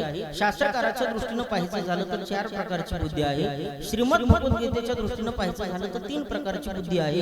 आणि साधू संत महात्म्यांच्या दृष्टिकोनातून पाहायचं झालं तर 6 प्रकारची बुद्धी आहे. लक्षपूर्वक ऐका. आत्मबुद्धी दार्दाय गुरुबुद्धी विशेषता परबुद्धी विनाशाय स्त्रीबुद्धी प्रलयावा. आत्मबुद्धी माणसाचं हित करत असते म्हणून आपल्याकडे जुनी म्हण आहे बघा, ऐकावे जनाचे आणि करावे मनाचे. याला म्हणायचं आत्मबुद्धी हितार्थाय. गुरुबुद्धी विशेषता गुरुच्या बुद्धीने केलेलं कार्य विशेष फललाभ प्राप्त करून देत असतं म्हणून गुरुबुद्धी विशेषता. परबुद्धी विनाशाय दुसऱ्याच्या बुद्धीने केलेलं कार्य विनाशाला कारण ठरत असतं. आणि स्त्री बुद्धी प्रलयावा स्त्रीच्या बुद्धीने केलेलं कार्य प्रलयाला कारण ठरत असतं. म्हणून जुनी पुराणातली कथा भाग तुम्ही बघा. आंधळीची मुलं आंधळी या एकाच वाक्यानं सगळं महाभारत घडलं. आणि दादा मला एक वहिनी आण या एकाच वाक्याने सगळं रामायण घडलं. शास्त्राच्या दृष्टीने 4 प्रकारची बुद्धी. श्रीमद भगवद्गीतेच्या दृष्टीने 3 प्रकारची बुद्धी. सत्वगुणी बुद्धी, रजोगुणी बुद्धी आणि तमोगुणी बुद्धी ही 3 प्रकारची बुद्धी. आणि साधू संत महात्म्यांच्या दृष्टिकोनातून 6 प्रकारची बुद्धी आहे. काही माणसं विषय बुद्धीचे, काही माणसं पूर्णच बुद्धीचे, काही माणसं चर्म बुद्धीचे, काही माणसं तैल बुद्धीचे, काही माणसं दगड बुद्धीचे. विठाला देह बुद्धीचे. अशी 6 प्रकारची बुद्धी. लक्षपूर्वक आहे का? पहिली बुद्धी आहे विषय बुद्धी. 7-8 आणि 24 तास जी विषयामध्ये रममान होतात त्याला विषय बुद्धीचे माणस म्हणतात. विषय बोलले जीव विषय बोलले जीव आता याचे कोण करील केव नुपजे नारायणी भाव पावनी ठाव नरदया. गोड गोड महाराज करतात त्याला विषय बुद्धीचे माणसं म्हणतात. दुसरी आहे देह बुद्धी. 7-8 आणि 24 तास जी या ठिकाणी आपल्या देहाविषयी चिंता करतात. आपण चांगलं दिसावं, आपण स्मार्ट दिसावं याच्यासाठी काय काय वागत दिवसातून 3दा दाड्या करतात. पण 3दा दाढी केली काय आणि 4थ्यांदा घुटली काय? संत महात्मा गोड बोलतात एक ना एक दिवस शरीराची होय माती. शरीराची माती झाल्याशिवाय राहत नाही. याला देह बुद्धी म्हणतात. काही माणसं पूर्णच बुद्धीचे बघा. पूर्णच बुद्धी कशाला म्हणायचं? गावामध्ये सुतार असतो त्या सुताराकडे गिरमिट नावाचं शस्त्र असतं आणि त्या गिरमिटानं लाकडाला पाडलेलं सुरा आपल्या आजोती गावामध्ये किती दिवसात मोठं होतं? लाकडाचं सुरा आजोती गावात किती दिवसात मोठं होते मोठं होत नाही बरं छोटे होत नाही तसे बरेच पूर्ण बुद्धीचे माणसं 25-25 वर्ष झालं कीर्तन ऐकत तरी वाग सुधारली नाही आणि 50-25 वर्ष झालं तमाशाला पळते तरी बिघडली नाही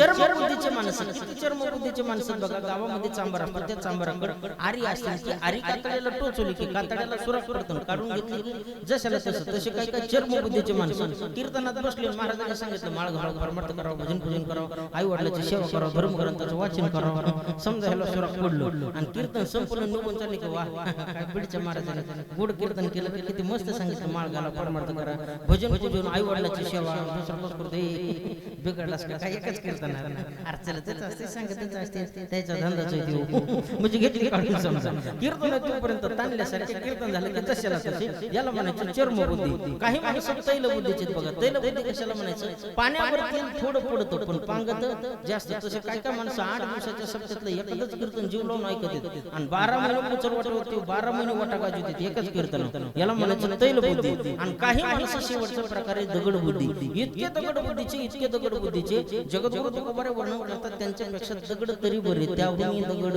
बरे देवा तुका म्हणी ऐशी बुद्धी ज्याची जड ऐशी म्हणजे कैशी आता मी दृष्टांत सांगतो तैशी ऐका माझे गुरुवर्य नामनिष्ठ सुगुणोपासक कुंटवाशी महाराष्ट्राचे लाडके कीर्तनकार आद्य विनोदाचार्य बाबासाहेब महाराज इंगळे उर्फ दादा गोड दृष्टांत सांगायचे महाराज म्हणायचे इतकी माणसं काही काही जगामध्ये दगड बुद्धीचे इतके दगड बुद्धीचे व्यवहारच कळत नाही काहीच लक्षात येत नाही काय काय लोकांच्या एक माणूस भाऊ इतका दगड बुद्धीचा होता इतका दगड बुद्धीचा लक्षातच काही राहत नव्हतं इतका दगड बुद्धीचा मग ते काय करायचं कामाची खून कामाची आठवण मग करंगळीला द्वारा बांधायचा आणि दोऱ्याकडे लक्ष गेलं की त्याच्या काम लक्षात यायचं मग काम करायचं पण एक दिवशी काय केलं बेटानं करंगळीला द्वारा बांधला दिवसभर काम केलं रात्री जेवण केलं पाठवर झोपला हाताला हात जोडत असताना त्याचं लक्ष करंगळीकडे गेलं आणि दोर लक्षात आला मला अरे ज्याच्या आपण करंगळीला द्वारा बांधलाय नक्कीच कोणातरी महत्वाच्या कामासाठी बांधलाय म्हणे पण कोणा कामासाठी बांधलं हेच बेटाच्या लक्षात येणार इतका दगड बुद्धीचा रात्रीचे 8 वाजले 9 वाजले 10 वाजले 11 12 1 2 3 4 वाजले पाठचे कोंबडा आढळलं आणि मग याच्या लक्षात आलं की अरे हा द्वारा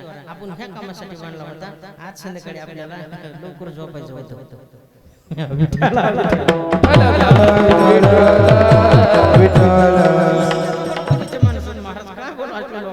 म्हणून यांच्यापेक्षा दगड तरी बरेच नाही याच्यापेक्षा पुढचं वर्जन तुम्हाला सांगतो व्यवहारच कळत नाही काय काय लोकांना एक माणूस असा ट्रेनने प्रवास करायला लागला ट्रेन कळते ट्रॅव्हल्स आहे का नाही होच मग ते नेहमीच्या पुढे आता काय करावं ट्रेन मध्ये रेल्वे महाराज रेल्वेमध्ये एक माणूस प्रवास करायला लागला आता ते रेल्वेला असतात बघा 2 सीट एक असते खाल्लं सीट आणि दुसरं असतं वरलं सीट वरल्या सीटवरची स्लीपिंगच्या सीटवरची जागा एका महाभागाला मिळाली बिचारी ट्रेन मध्ये बसलो 10-5 किलोमीटर पुढे ट्रेन गेली आणि नेमकं दुर्दैवानं खाण्यापिण्याच्या बदलामुळे त्याच्या पोटाचा बिघाड झाला त्याला 2 नंबरचा कार्यक्रम लागला मग ते काय करायचं वरल्या सीटवरून खाली उतरायचं टॉयलेटला जायचं पुन्हा यायचं पुन्हा वरी जायचं 5-25 चक्र त्याच्या झाल्या हातापायाचा असा गळंगच झाला कसं तरी ट्रेन मधून उतरलं घरी गेलं दार वाजवलं मंडळीनं त्या दार उघडलं त्याचा चेहरा पाहिला तर एवढंच झालेला मालक लईच तोंड सुटलं लईच बारीक झालं काय कारण मालक म्हणलं अगं तुझं कुंकू गळपड म्हणून वाचवा बायको म्हणली माझ्या पोटावर धार पडायला पडतं नेमकं तुम्हाला झालं काय ते तर सांगा ना मालक म्हणलं काहीच नाही प्रवासाला लागलो ट्रेन मध्ये बसलो वरल्या सीटवरची जागा मिळाली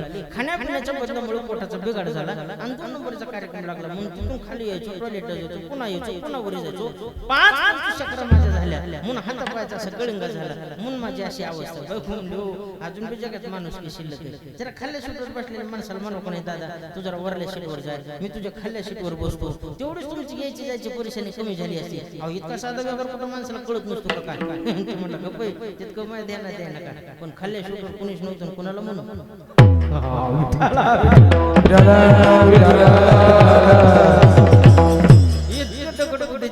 महाराज किती महाराज लोक मातीत घातले म्हणजे अशी लोक सुद्धा सांगा बरं काय उपयोग काय यायचा म्हणून जाणीवपूर्वक महाराज म्हणतात तुका म्हणे आईशी बुद्धी ज्याची जड त्याहून दगड बरे देवा यांच्यापेक्षा दगड तरी चांगले तर महाराज व्यवहारच कळत नाही काय काय लोकांना आता काय सांगा ह्याच्यापेक्षा पुढचं वर्जन सांगतो ऐका एका माणसाचं नवीन लग्न झालं आमच्या भागात मी माणसाचं मुद्दाम म्हणायला लागलो कारण आमच्याकडे 37-38 ह्याला माणूसच म्हणते तुमच्याकडे कसं मला माहिती नाही 38 वर्षाच्या माणसाचं आमच्या भागात नवीन लग्न झालं आणि नेमकं सासरवाडीला चाललं पण जरा भोळ होतं विचार बोलायला लागलं की भरपूरच बोलायचं आणि शांत बसलं की एकदम शांत बसायचं मग आई म्हणजे बाळ्या भरपूर बोलला तुला म्हणते आमच्याचा जवळ वाचाळ आहे नाहीच कोणाला काय बोललं तर लोक म्हणते आमच्या घुमाय राम राम करीत नाही कोणाला म्हणून कोणाचं घुमो म्हणून घेऊ नको कोणाचं वाचाळ म्हणून घेऊ नको नवीन सासरवाडीला चाललास राजा हो नाही अशा दोन मार्मिक शब्दात उत्तर दे जा मग आता ह्या वागणं कुठं हो म्हणावा कुठं नाही म्हणावा ह्याचा तर काय अभ्यास करावा का नाही बसली एसटीतून गेलं सासरवाडीला निव्वळ दगड बोधीचं महाराज नेमकं एसटीतून उतरलं समोरून सासरा दिसला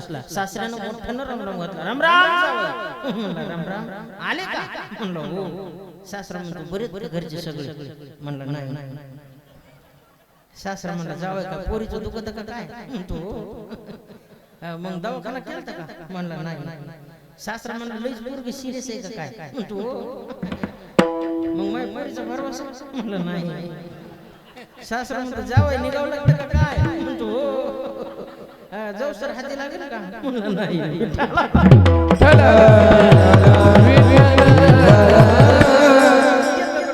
महाराज काही पाहिजे नाही जाणून बऱ्याच देवाला विनंती करतात देवा असली दुर्बुद्धी माझ्या जीवनामध्ये नको जर द्यायचीच असेल तर माऊली कोणा बऱ्याच दीपोत्सव मध्ये गोड बोलतात जय श्री दीपगडी का धाम परिभव तेजा ते प्रगटी तैसी सद्बुद्धी हे ते कुटुंब म्हणून गोड गोड करता देवा थोडी जरी सद्बुद्धी माणसाला योग्य वेळेला प्राप्त झाली तरी माणसाच्या जीवनाचं कल्याण झाल्याशिवाय राहत नाही म्हणून जाणीवपूर्वक तुको बऱ्या देवाला मागणं मागतात देवा दुर्बुद्धी ते म्हणा कदा न उपजो नारायण ठीक म्हणले महाराज आणि तुमची काही अपेक्षा काय नाही म्हणली देवा आता माझा ऐसे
आता मला असं करा तुमचे पाय माझ्या चित्तामध्ये राहतील एवढीच माझी माफक अपेक्षा आहे याच ठिकाणी तुकोबरांनी देवाला असं मागणं मागितलं असं नाही अनेक ठिकाणी तुकोबरा देवाला हीच विनंती करतात माझे चित्त तुझे पायी माझे चित्त तुझे पायी राये ऐसे जरी काय हरी धरोनिया बाई भवहाता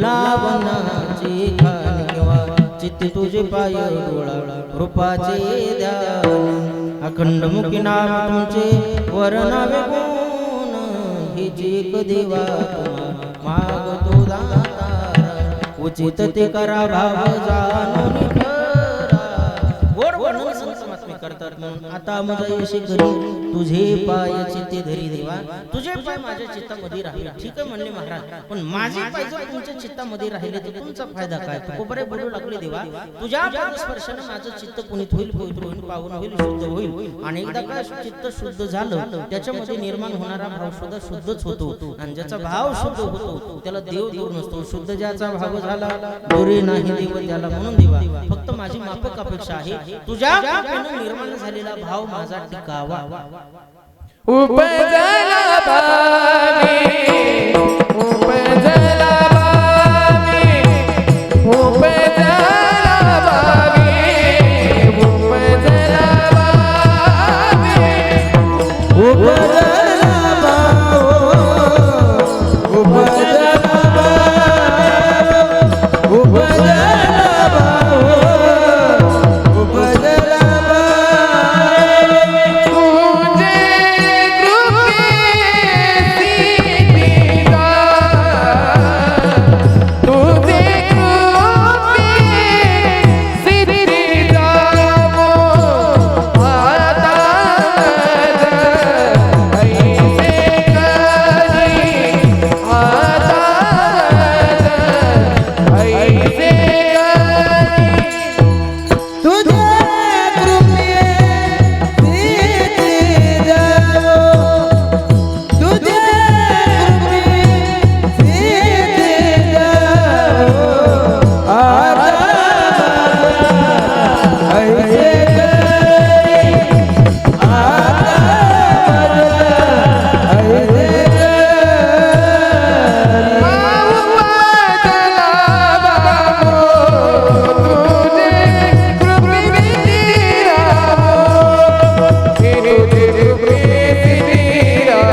भाव तुझे कृपे सिद्धी जावो देवा तुझ्या कृपेने निर्माण झालेला भाव माझा टिकावा भाव निर्माण होत नाही असा माणूस जगाच्या पाठीवर उपलब्ध नाही मायबा माऊली ज्ञानोबा गोड वर्णन करतात देही मनुष्य जात सकळ ही स्वभावता भजन सिंह झाल्याचे केवळ माझी ठाई गोड वर्णन माऊली ज्ञानोबा करतात प्रत्येक मनुष्य हा जन्मता भावशीळ आहे पण निर्माण झालेला भाव माणसाचा टिकल का न टिकल याची शाश्वती देता येत नाही बघा तुम्ही बरेचसे लोक आमच्याकडे माळ घालण्यासाठी येतात महाराज 6व्या-7व्या दिवशी महाराज माळ घाला पण माळ घालल्यानंतर माळ ही टिकणं फार महत्वाची वर्षाचे 365 दिवस 5 तास 48 मिनिट आणि 46 सेकंद ती माळ टिकावी तर तो खरा माळ करी नाही तर बरेच लोक माळ घालीत सत्यात आणि काढी ते पुढल्याच हातात माळीला पता लागू देत नाहीत आणि महाराजाला मिळवू देत नाहीत अशी माळकरी झाली तर काही उपयोग नाही लटका भाव आणि लटका वैराग्य कधीच कामाचं नसतं महाराज बरेच वैराग्यवान माणसं आम्हाला भेटतात मी एका गावात कीर्तन गेलो एक माणूस माझ्याकडे पळतच आला म्हणला महाराज पाया पडतो तुमचं मला पाया पडू दे म्हणलं ऐका नाही का अरे पाया पडलो सुद्धा पाया पडू दे म्हणायचं काय करायचं पडणं पाया नाही नाही म्हणलं डबल का म्हणलं त्याचं कारण आहे म्हणलं काय कारण खाल्ल्या गावात तुमचं कीर्तन ऐकलं म्हणलं आणि तुम्ही व्यसन करणाऱ्या माणसाचं जीवन किती वाईट आहे आणि निर्व्यसनी राहणाऱ्या माणसाचं जीवन किती चांगलं आहे या दोन्ही बाजू कीर्तनात पटवून दिल्यामुळं माझ्या जीवनात बदलच झाला म्हणला महाराज मी म्हणलं काय बदल झाला लय दारू पाहिजे म्हणलं महाराज तुमचं कीर्तन ऐकायच्या अगोदर पण आम्ही का नाही तुमचं कीर्तन ऐकल्यापासून दारू पीत नाही लय दारू सोडून दिली अजिबात दारू पीत नाही मी म्हणलं मग चांगली गोष्ट आहे माझ्या एका कीर्तनानं जरी एक माणूस निर्व्यसनी होत असेल तर माझ्यासारखा भाग्यवान कीर्तनकार मीच आहे म्हणलं नाही ना म्हणलं महाराज अजून पुढचं ऐका मी म्हणलं सांग ना मी तर दारू पितच नाही म्हणलं महाराज पण माझ्या गावात कोणी दारू पिणारा एखादा माणूस मेला ना तो पट्ट्या त्याच्या मातेला सुद्धा जात नाही म्हणलं मामा पटंगण बघून मला टोटंगण घेऊ दे तुझ्या पुढं काय चांगला माणूस आहे रे किती चांगला माणूस आहे म्हणलं दारू तर पित नाही आणि दारू पिणारा माणूस मेला तर मातीला सुद्धा जात नाही पण मी हळूच विचारलं त्याला काय जात नाही शुद्धी जात नसतो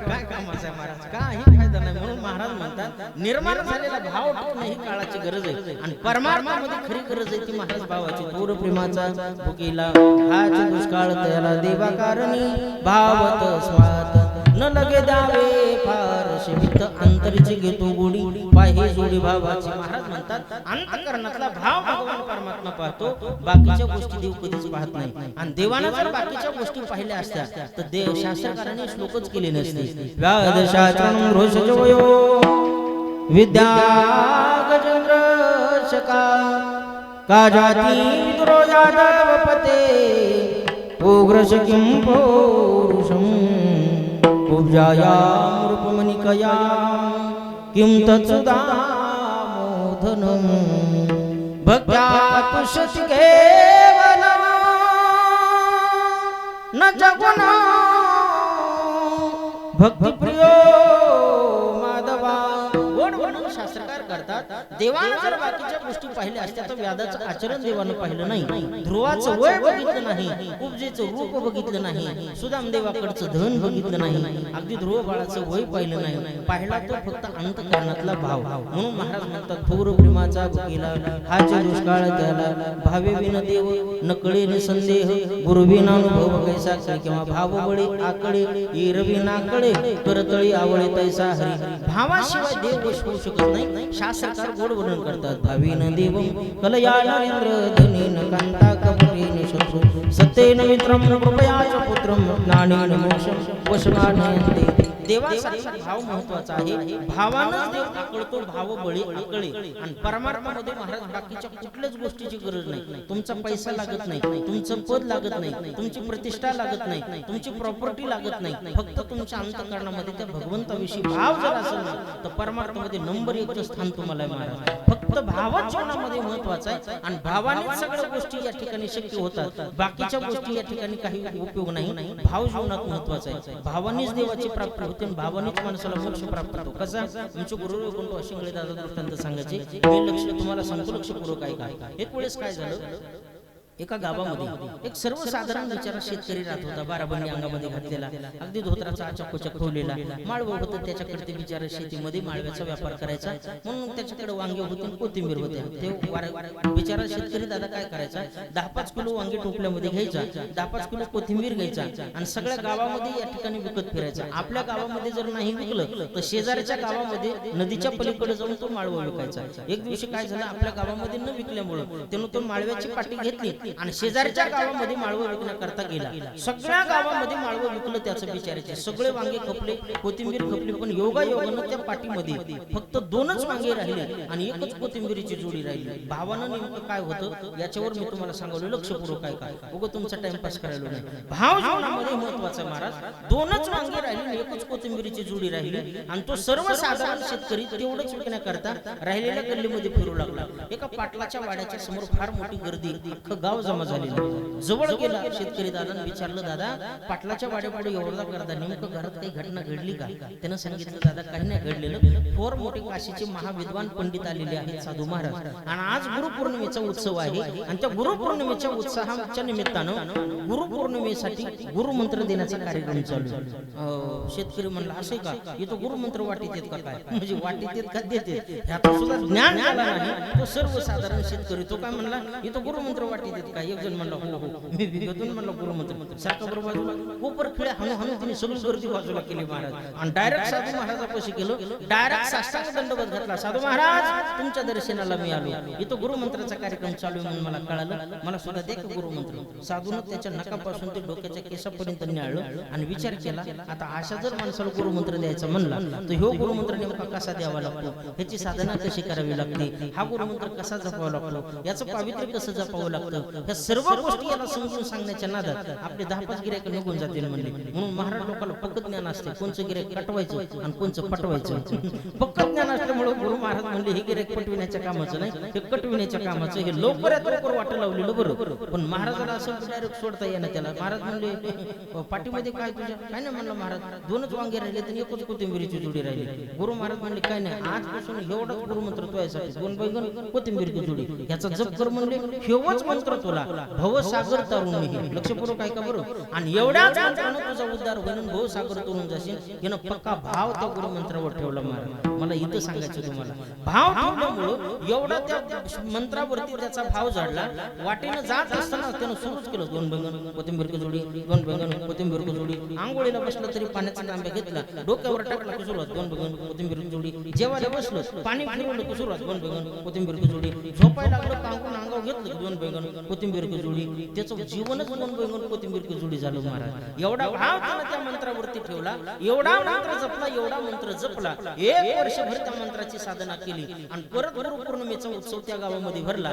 परत साधू महाराज आले आणि कुणीतरी याला वार्ता दिली, दादा ज्या गुरु महाराजांच्या मुखारविंदातून तू गेल्या वर्षी गुरुमंत्र घेतला ना, ते गुरु महाराज आले.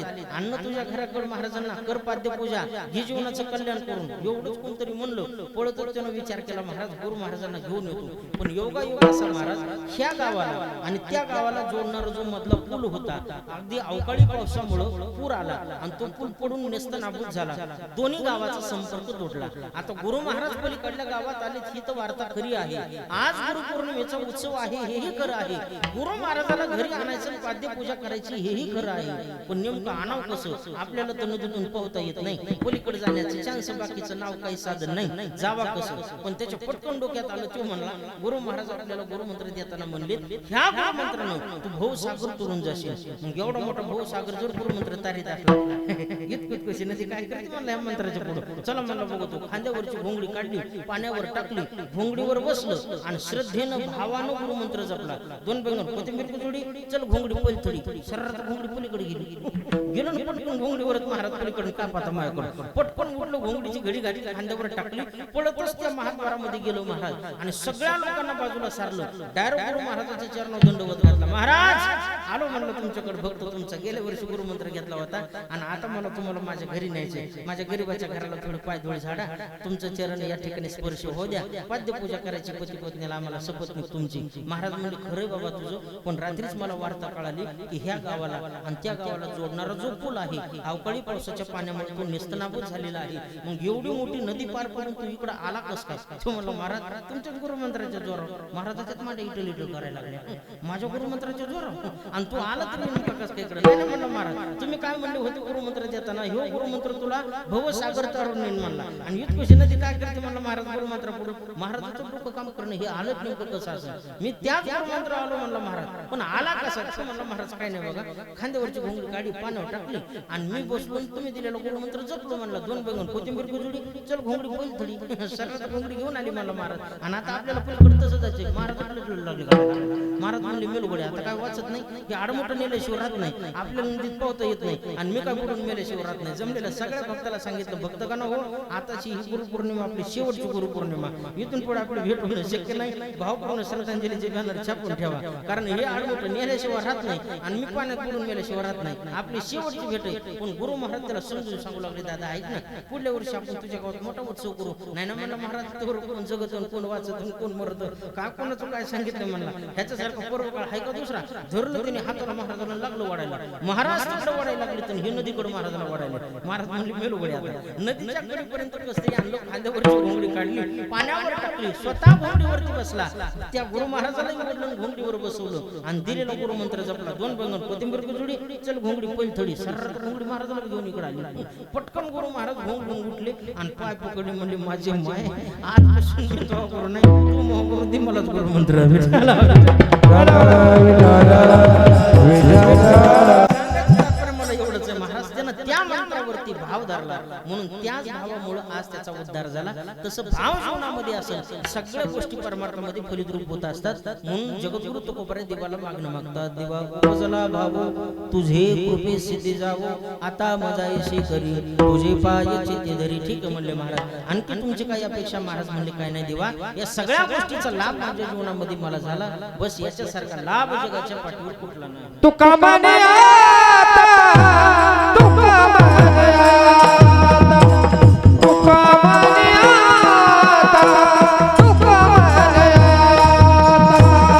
तू कामाने आता,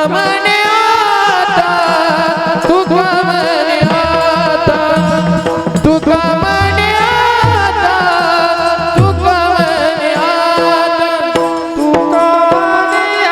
आता,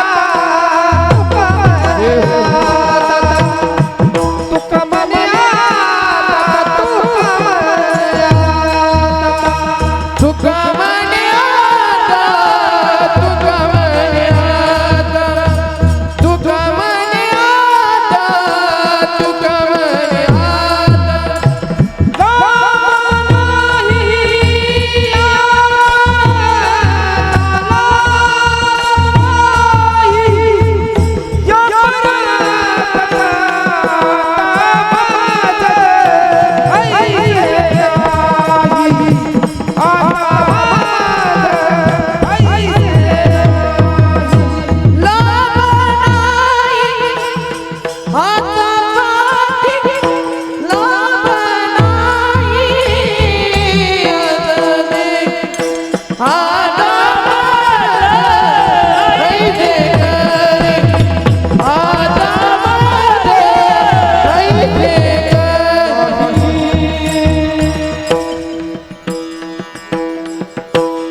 पंढरी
तुका म्हणे आता लाभ नाही परता आता मजंशे करी तुझे पाय चित्ती धरी या भंगाच्या शेवटच्या चरणामध्ये जगद्गुरु तुकोबाराय बोलतात भगवान बाकीच्या मला कुठल्याच गोष्टीची गरज नाही परमार्थिक जीवन जगत असताना या सर्व साधनांची प्राप्ती जर माझ्या जीवनामध्ये झाली तर याच्यासारखा लाभ जगाच्या पाठीवर कुठलाच नाही यम लब्ध्वाचा परम लाभ मन्यते नादिकम ततः यस्मिन् स्थितो न दुःखी न करुणापि विचारले महाराज म्हणतात ऐशा लाभ जो चुकला तुका म्हणे वाया गेला मनुष्य जन्म प्राप्त होणं आणि प्राप्त झालेल्या मनुष्य जन्मामध्ये आपल्याला भगवंताची उपासना ध्यानधारणा घडणं याच्यासारखा लाभ जगाच्या पाठीवर कुठला नाही म्हणून जमलेल्या सगळ्या तमाम भाविकाला माझी एकच कळकळीची विनंती मायबाप सुंदर अशा पद्धतीचा नरदेह भगवंताने तुम्हाला प्राप्त करून दिलेला आहे या मानवी जीवनाचं मूल्य ओळखा देवानं देहोचं काही देह दिला दिवे दिला देव भजना गोमटा तो या झाला फाटा बादिकेचा आत्मउद्धारा करताना भगवंताच्या चिंतना करता देवानं आपल्याला हा नरदेह दिला म्हणून पवित्र असा अनमोल किमतीचा मिळालेला नरदेह याची किंमत करा आणि पवित्र तुळशीची माळ गळ्यामध्ये घाला आई वडिलांची सेवा करा धर्मग्रंथाचं वाचन करा चालत असलेलं पवित्र परमार्थिक धार्मिक कार्य असंच वर्षानुवर्ष आपल्या हातून वृद्धिंगत व्हावं का वर्षाकाळी सरिता जैसी चढू लागी पुंडू सुता तैशिनी जन विभजता श्रद्धा देशी म्हणून तमाम भाविकाला विनंती मायबाप परमार्थ करण्याचं वय हेच आहे महाराज आज कितीही लोकांना संबोध्या कळत नाही कळतं पण वेळ निघून गेल्याच्या नंतर पुन्हा त्याचा फायदा होत नाही जोपर्यंत इंद्रियामध्ये पाठवे शक्तीत राहणे ताकद आहे तोपर्यंत परमार्थ करावा वय निघून गेल्याच्या नंतर परमार्थ करून फायदा नाही कानपूरची लाईन तुटली की सगळं वाटवच होते बघा भैर झालं का हे कळत नाही आणि भैर झाल्यापासून लोकांना परमार्थ करायचा लई नाही एका गावात मी काल परदेशी कीर्तनाला गेलो 80 वर्षाचे आजोबा माझ्या दर्शनाला आले मी सहसा बाबाला म्हणलं बाबा बरी का तब्येत मात्र मला म्हणतो इसपोती तुरी झाल्या मी विचारतो काय तू सांगतो काय अशी अवस्था झाली परमार्थ करून काय फायदा का अहो लय बेकार महाराज भैर झालं तर वाटवच सगळं दोघं जण भैर होते बघा एक भैर काठी घेऊन कीर्तनाला चाललं आणि दुसरं भैर वाट्यावर बसलेलं होतं काठीवालं भैर वाट्यावरच्या भैराला म्हणते रंभ चला चला कीर्तनाला वाट्यावरचं मात्र म्हणते कुठे चालला कीर्तनाला काय काठीवालं भैर म्हणते छे छे कीर्तनाला चाललो वाट्यावरचं भैर म्हणते हा हा मला वाटलं कीर्तनाला निघला होतास काय हाय का काय कोणाला तपास इतकी बिकट अवस्था होती आणि मग माणसं परमार्थाला लागतात महाराज अशापणे परमार्थ करू नका तरुणपणी परमार्थ करा आई वडिलांची सेवा करा धर्मग्रंथाचं वाचन करा चालत असलेलं पवित्र परमार्थिक धार्मिक कार्य असंच आपल्या हातून वर्षानुवर्ष वृद्धिंगत व्हावं या सप्ताहाचा किती वर्ष आहे हा पहिलं गेल्या वर्षी काला कुठला केला इथलाच होता ना कळसाचं होतं का बरोबर पहिलं या वर्षी पहिलंच आहे का वा वा वा जोरदार टाळी वाजवा तुम्ही तुमच्या पहिल्या वर्षातला सप्ताह आहे पण पहिल्या वर्षातला वाटत नाही असं वाटलं तपपूर्ती सोहळ्याचं कीर्तन आहे का काय 12वा वर्ष या ठिकाणी झाल्यासारखं कार्यक्रम भव्यदिव्य स्वरूपाचं आयोजन आपण या समस्त ग्रामस्थ मंडळाने या ठिकाणी होऊ घातलेलं आहे पहिल्या वर्षातला सप्ताह बघता बघता आता 12 वर्षापर्यंत जावा याचा तपपूर्ती सोहळा व्हावा एवढंच नाही इतक्या लवकर टाळ्या नाही वाजवायच्या इतक्या लवकर टाळ्या नाही वाजवायच्या 12 वर्षातला सप्ताह बघता बघता 25 वर्षापर्यंत जावा याचा रोप महोत्सव व्हावा एवढंच नाही हा सप्ताह 50 वर्षापर्यंत टिकावा याचा सुवर्ण महोत्सव व्हावा इतकंच नाही या सप्ताहाची 75वी साजरी व्हावी एवढंच नाही या सप्ताहाचा शताब्दी महोत्सव व्हावा आता टाळ्या वाजवा या सप्ताहाचा शताब्दी महोत्सव व्हावा पण वर्म एक आहे तोपर्यंत तुम्ही सर्वांनी राहावा आणि त्याच्या पुढे जाऊन सांगतो देवाने मला सुद्धा ठेवावा, इतके लोक उचलून जा आणि त्या शताब्दी महोत्सवाला पुन्हा तुम्ही मला बोलवा, अशी भगवंताच्या चरणात प्रार्थना करतो. थांबतो झालेली सेवा म्हणजे गुरुवर्यांना मनिष्ठ सुगुण उपासक कुंटवाशी महाराष्ट्राचे लाडके कीर्तनकार आद्य विनोदाचार्य बाबासाहेबजी महाराज इंगळे दादा यांच्या चरणार्थ समर्पित करून एक छोटंसं कॅलेंडर आम्ही प्रकाशित केलेलं आहे. सुखी जीवनाची त्रिपुटी नावाचं 21 प्रकारचे मुद्दे मानवी जीवनाला अत्यंत उपयुक्त आहेत. 20 रुपये कॅलेंडरची किंमत आहे.